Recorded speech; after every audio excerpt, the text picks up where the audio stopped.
Hi guys, so today I'll be going quickly through the different methods of doing Solo Olm. I've separated the video into two parts, one about the mage hand, one about the melee hand, and how to get around common problems that will probably arise in your first few solos.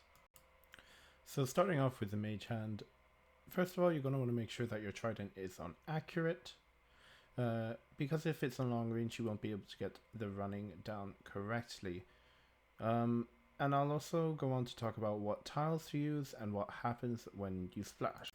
Typically, when you're running the mage hand, you will start off on the ring finger, which is over here, and you run to the left side of where you typically run head, and then you go back to the thumb. That cycle will repeat itself of ring finger, left side running head, and thumb. You shouldn't get hit at all when you are doing this. So this is an example of how the mage running should be. You should never get hit, you can turn your overhead prayers off, and you're getting the XP drop on ring finger as he turns his head, so you have to predict in advance when it's going to happen. When you splash on the mage hand, there's a 50% chance that he'll look to the middle. Therefore you have to predict that he's going to look to the middle and run to the mage side. Once you get to the mage side, you can run back to the middle straight away, and it'll be demonstrated in the clip coming up here. I splash, so I predict that he's looking to the middle, I run to the mage hand, and I quickly turn back to the other side. And after that, I'm straight into the cycle.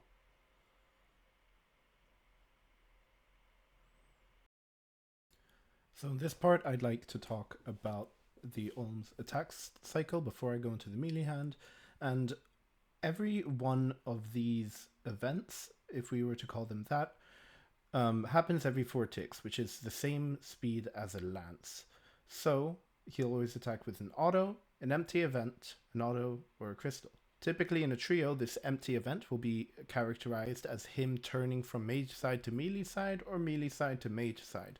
And then on the fourth cycle, or on the third phase or final phase, he will also add a fourth rotation where he adds healing to his hands. Now the objective of 4-1 is to skip on the empty event, so that when you're running from thumb to the middle, you are skipping the auto, and when you're running from the middle to the ring finger, you are skipping the special, and he can only attack you on the first auto of every rotation. So there are a few different ways of setting up 4-1. The first one is really simple, it's just wait for Olm to do 2 attacks successively, and then you can do a 3-1 into a 4-1, which means you do 3 hits and then a skip.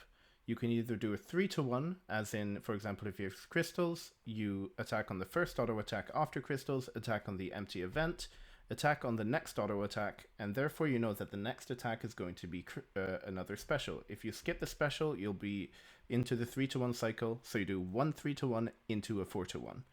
And the last one is the hardest, that is the insta 4-1, and that can be hard if you proc teleports. But for example, if crystals come, attack on the first auto attack that he does, attack on the empty event, and make your character move on the tick of the XP dropped on the empty event.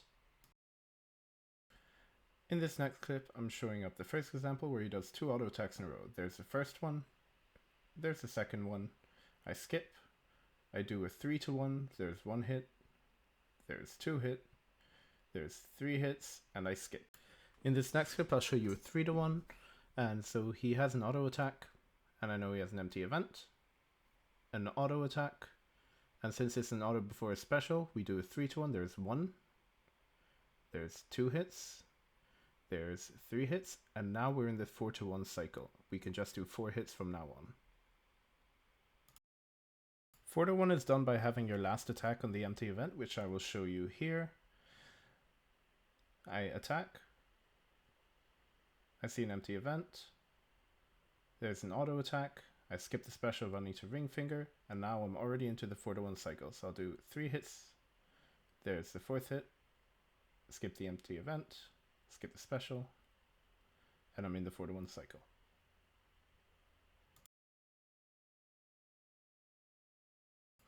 In this clip, I'm in the 4-1 cycle, and I'll show you how to recorrect yourself in the rhythm should you run too late. So I'm running 4-1 perfectly fine here.